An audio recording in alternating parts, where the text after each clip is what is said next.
Morning friends. तो आज हम करने वाले हैं जीन थेरेपी। बहुत स्पेशल टॉपिक है और बहुत आपका यूजफुल टॉपिक है आपके किसी भी competitive exam point of view से।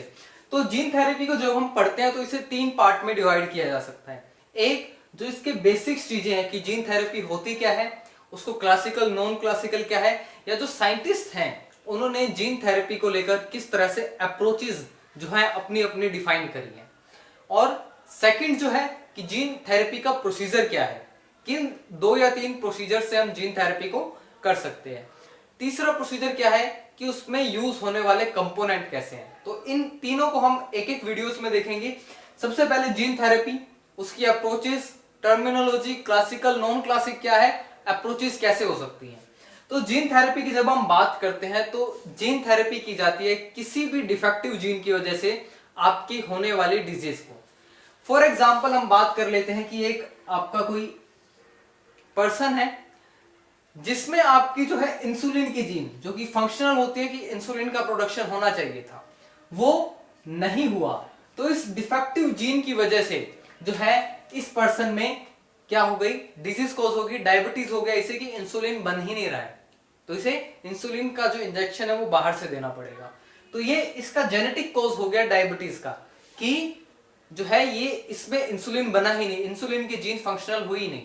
इसी तरह से बहुत सारे डिजीज हैं जिन जो कि आपके जेनेटिकली होती हैं, हेरिडिटी में होती हैं।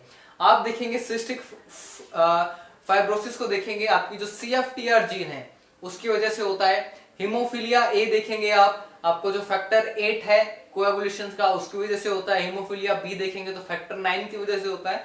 तो बहुत सारे जेनेटिक डिसऑर्डर्स हैं जिनको हम ट्रीट जीन थेरेपी से करते हैं। जीन आ गया तो मतलब जेनेटिक्स लेवल पे ही बात होगी, जीन लेवल पर ही बात होगी।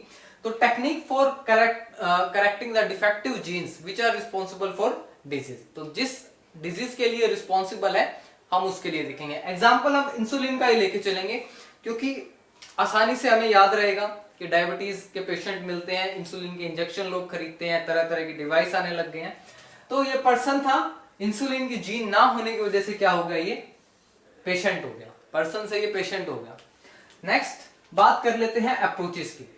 यहां पे हमने देख लिया कि इसमें इंसुलिन की जीन जो थी वो फंक्शनल नहीं थी। अब इसे ठीक कैसे किया जाए, इसको जीन थेरेपी से किस अप्रोच से हम इसे ट्रीट करने की कोशिश करें। आप खुद सोचिए कि आप कैसे ट्रीट करेंगे। जब भी आप बीमार होते हैं तो क्या करते हैं आप, या तो आप मेडिसिन लेते हैं, या सर्जरी होती है, या फिर आप कोई अदर आयुर्वेदिक या दूसरा ट्रीटमेंट खोज यानी करने की कोशिश करते हैं, हर्बल जिसे हम कह सकते हैं। तो यहाँ पर जो अप्रोच है वो एक तो ये है कि इस जीन की जगह जो फंक्शनल नहीं है, कोई हम बाहर से जो फंक्शनल जीन है जो कि इंसुलिन बनाती है उसको डाल दे। तो ये जो जीन हमारी काम नहीं कर रही थी इसका कोई रोल नहीं रह जाएगा क्योंकि इंसुलिन बनना स्टार्ट हो जाएगा, हमने बाहर से जीन डाल दी। ये चीज होता है। अब आपके माइंड में शायद एक क्वेश्चन आ रहा होगा कि ये जीन डालते कब हैं, कब हमें पता लगता है कि हमें जीन डालनी चाहिए। तो उस चीज को हम अभी अब नेक्स्ट अप्रोचेस में आने वाले उसमें देखेंगे यहाँ पर ही। तो जीन एडिशन, सबसे पहला क्या है, जीन एडिशन। ये जीन आपकी नॉन फंक्शनल थी, ये जीन आपकी नॉन फंक्शनल थी, तो हमने क्या करा, एक फंक्शनल जीन को डाल दिया। फंक्शनल जीन को डाल दिया तो इंसुलिन बनने लग गया। तो ये जो आपका पर्सन था ये पेशेंट नहीं बना, ये पर्सन ही रहा, पेशेंट बना ही नहीं।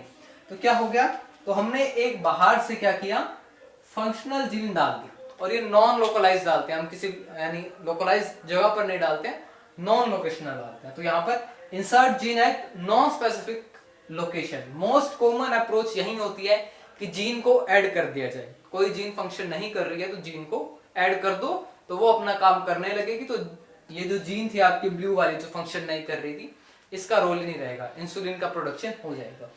Second, gene replacement.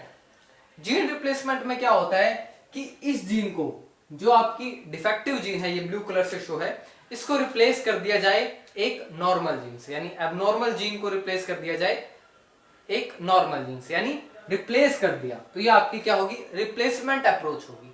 तो इसको मैं यहां पर अगर ग्रीन से शो करूं ये एक नॉर्मल जीन को, तो इंसुलिन का प्रोडक्शन हो गया, कोई डायबिटीज नहीं हुआ पेशेंट को या जो पर्सन था उसे। तो ये आपका रिप्लेसमेंट हो गया। नेक्स्ट बात करते हैं, यहां पर मैं डिफेक्टिव ही बना देता हूं अभी। नेक्स्ट में हम बात करते हैं कि इसी को ठीक किया जाए, इसी को ठीक किया जाए। तो यहां पर क्या होगा, सिलेक्टिव रिवर्स म्यूटेशन की जो आपका एबनॉर्मल थी जिस वजह से जीन, इसको ठीक किया जाए तो वो हमारा क्या हो जाता है, सिलेक्टिव रिवर्स म्यूटेशन की जीन को रिपेयर किया जाता है। यहाँ पे आप एक और चीज से भी एग्जांपल ले सकते हैं। मान लेते हैं अभी आपका गर्मी का सीजन है, आपके घर में एसी या कूलर कुछ भी खराब हो जाता है, मान लेते हैं कूलर खराब हो जाता है, तो पहली अप्रोच क्या होगी, एडिशन कर लिया जाए कि एक कूलर और नया ले लिया जाए। दूसरा जीन रिप्लेसमेंट, जो आपका कूलर था उसकी जगह हटा के कोई और चीज, कोई और कूलर लगा लिया जाए जो वैसा ही काम करता हो, वैसे ही हवा देता हो, और या फिर उसको रिपेयर कराया जाए। तो आप कोई भी एग्जांपल ले सकते हैं, डायबिटीज का एग्जांपल ज्यादा अप्रोप्रिएट है इस केस में।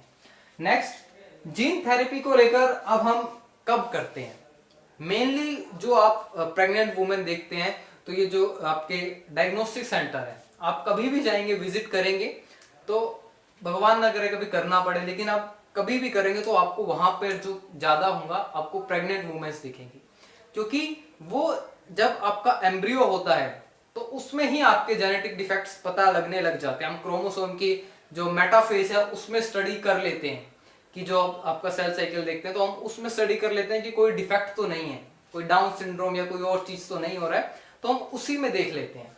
तो ये जर्म लाइन यानी जो आपके जर्म सेल्स होते हैं, यानी आप क्रोमोसोम देखते हैं, सेक्स क्रोमोसोम एक्स वाई, तो जर्म सेल्स में चेंज कर लिया जाए या फिर सोमैटिक सेल, ये भी हम देखेंगे कि किन केसेस में हम जर्म सेल्स को यानी जो जर्म लाइन है उनमें जीन चेंज करते हैं, या इन तीन में से कोई अप्रोच फॉलो करते हैं, या फिर सोमैटिक सेल में करेंगे, वो डिपेंड करता है। जर्म लाइन जो है ये आपका परमानेंट होता है, लेकिन ये तभी होता है जब हम आइडेंटिफाई कर लें, जब प्रेग्नेंट वुमेन है, एम्ब्रियो बना हुआ है गैमीट्स में, तब हम प्राइमरी स्टेज पर अगर हम आइडेंटिफाई कर ले। इसलिए आप गवर्नमेंट किसी हॉस्पिटल में जाएंगे, प्राइवेट हॉस्पिटल में जाएंगे, कोई लेडी प्रेग्नेंट है तो उसे बार बार कहा जाता है कि आपको इस टाइम पे आना है, इस टाइम पे आना है, तो वो फंक्शनैलिटी को चेक करते हैं, और स्पेशली जो आपके जेनेटिक्स के एक्सपर्ट हैं वहां पर उन रिपोर्ट्स को स्पेशली देखते हैं कि कोई जेनेटिक डिसऑर्डर तो नहीं है, और उसे अगर रिप्लेस किया जा सकता है तो किया जाए। तो यहाँ पर जर्म लाइन में क्या होता है, ये परमानेंट होता है, सबसे इंपॉर्टेंट है, permanent transmissible modification of genome in A gamete हो गया आपका जाइगोट या एम्ब्रियो, परमानेंट हो जाता है, क्योंकि जो आपका नया जो भी बेबी होगा तो उसमें पहले ही ये जो परमानेंटली ठीक कर दिया जाता है, उसको रिप्लेस कर दिया जाता है, कुछ नई फंक्शनल जीन ऐड कर दी जाती है या उसे रिमूव कर दिया जाता है। तो ये चीज आपका जर्म लाइन में होता है। नेक्स्ट, सोमैटिक सेल्स, ये जो हमारे सेल्स डिवाइड होते रहते हैं। अब सोमैटिक सेल्स में बात करें तो अब मान लीजिए स्किन की सेल है, यानी ये तो आपका एम्ब्रियो जाइगोट और इसके टाइम पे हो गया। अब मान लेते हैं 4 साल का 5 साल का आपका चाइल्ड हो गया है, तो उस केस में सोमैटिक सेल्स को हम एज एन जीन थेरेपी में यूज कर सकते हैं। स्किन के सेल्स हो गए आपके, जो हेमाटोपोइटिक सेल्स हो गए, जो आपका रेड ब्लड सेल्स दूसरे ब्लड सेल्स बनाते हैं, तो वहां पर सोमैटिक सेल्स का यूज करता है, क्योंकि एक बार इनको लगाया तो ये काफी टाइम तक चलता रहेगा, लेकिन ये परमानेंट कभी नहीं होते हैं, इस बात का आपको ध्यान रखना है।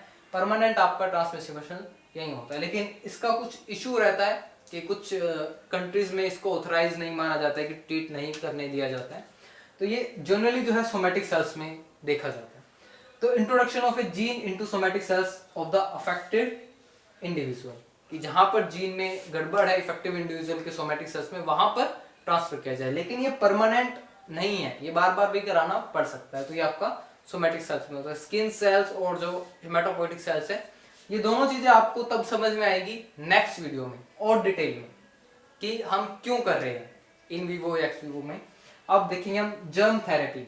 ये क्वेश्चन आपसे पूछ लिया जाता है, क्लासिकल जीन थेरेपी क्या है या जो है नॉन क्लासिकल जीन थेरेपी क्या है, तो इन्हीं को ही डिवाइड किया हुआ है।